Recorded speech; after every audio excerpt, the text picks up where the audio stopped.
Assalamualaikum warahmatullahi wabarakatuh. Saya Lisdia Ratnawati, mahasiswa S2 Fakultas Kesehatan Masyarakat Universitas Halu Oleo Kendari. Saudara-saudara sekalian, keselamatan dan kesehatan kerja sangatlah penting dalam menunjang peningkatan produktivitas setiap pekerja. Melalui video ini, kita akan mendapatkan pengetahuan dan materi tentang keselamatan dan kesehatan kerja di area perkantoran, yang nantinya diharapkan dapat diterapkan di tempat kerja kita masing-masing. Selamat menyaksikan dan salam K3.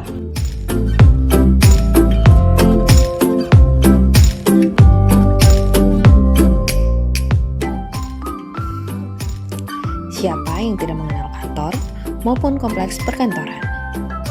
Ya, kantor merupakan bangunan yang berfungsi sebagai tempat karyawan melakukan kegiatan perkantoran, baik yang bertingkat maupun tidak bertingkat.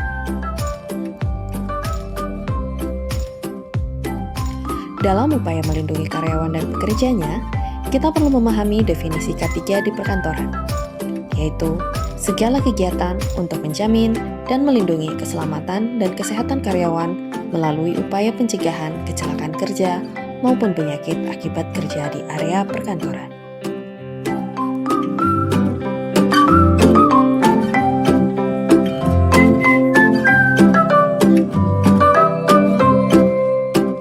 Diharapkan melalui pemahaman definisi dan fungsi penerapan K3 di perkantoran ini, pemimpin kantor dan atau pengelola gedung dapat mengelola perkantoran dengan baik sehingga dapat mewujudkan kantor yang nyaman, sehat, dan juga aman.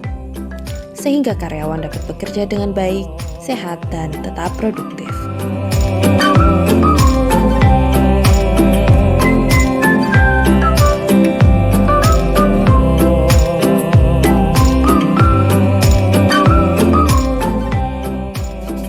Dengan mempertimbangkan aspek ruang lingkup yang diantaranya keselamatan, kesehatan, ergonomi. Sementara itu, faktor lingkungan kerja yang mempengaruhi kinerja adalah segala sesuatu yang bersifat fisik, kimia, dan biologi yang timbul di lingkungan kerja dan bersumber dari bahan baku, hasil produksi, limbah produksi, ekses dari kegiatan proses dan peralatan mesin industri.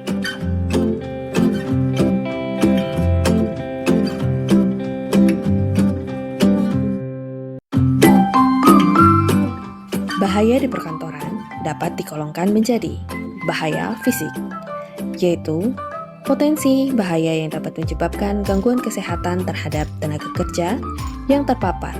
Misalnya, terpapar intensitas kebisingan tinggi, getaran, suhu ekstrim, panas dan dingin, serta intensitas penerangan yang kurang dan radiasi. Bahaya kimia, yaitu potensi bahaya yang berasal dari bahan-bahan kimia yang digunakan dalam proses produksi. Contohnya, debu, uap, gas, aerosol, dan lain-lain.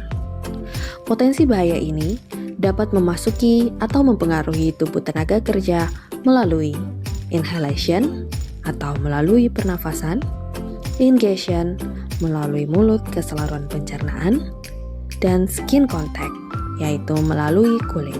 Bahaya biologi, yaitu potensi bahaya yang berasal atau ditimbulkan oleh kuman-kuman penyakit seperti AIDS atau TBC yang terdapat di udara yang berasal dari atau bersumber pada tenaga kerja yang menderita penyakit tertentu.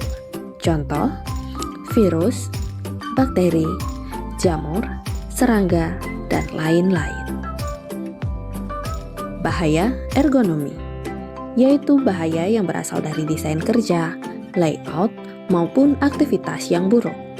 Contoh, postur tubuh yang tidak netral, manual handling, layout tempat kerja, dan desain pekerjaan.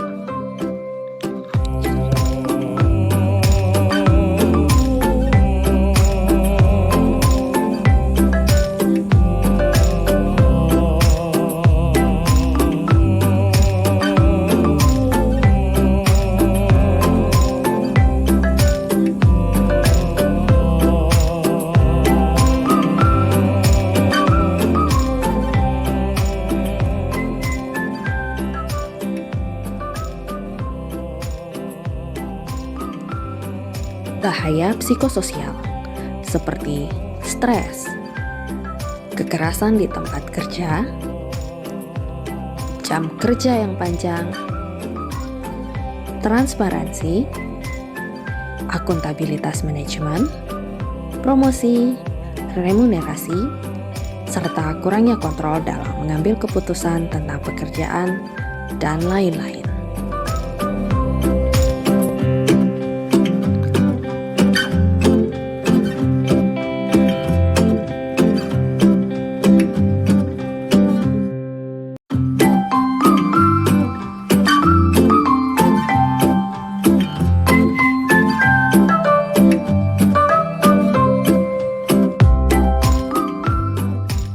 Setidaknya ada 4 standar pengelolaan keselamatan dan kesehatan kerja pada perkantoran dalam rangka perlindungan karyawan.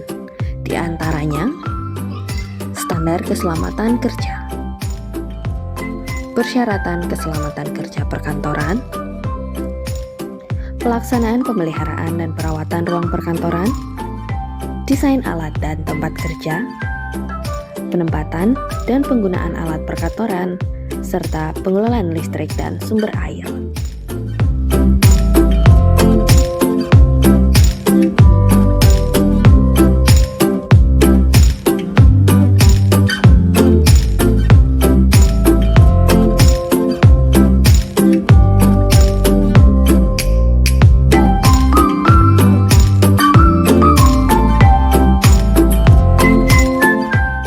Kewaspadaan bencana perkantoran yaitu manajemen tanggap darurat gedung, manajemen keselamatan dan kebakaran gedung, persyaratan dan tata cara evakuasi, penggunaan mekanik dan elektrik, serta pertolongan pertama pada kecelakaan.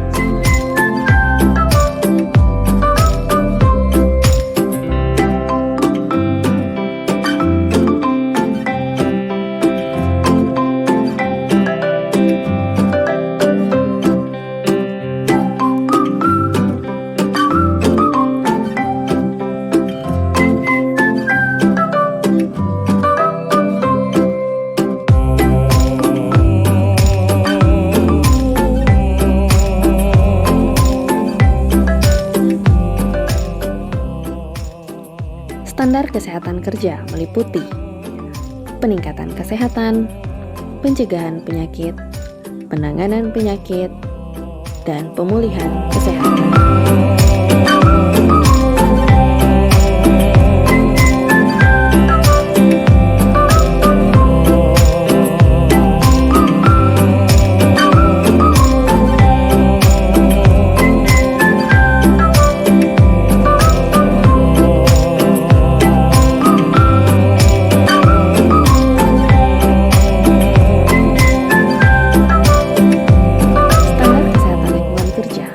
Meliputi standar dan persyaratan kesehatan lingkungan kantor, sarana bangunan, penyediaan air, toilet, pengelolaan limbah, cuci tangan pakai sabun, pengamanan pangan, serta pengendalian vektor dan binatang pembawa penyakit.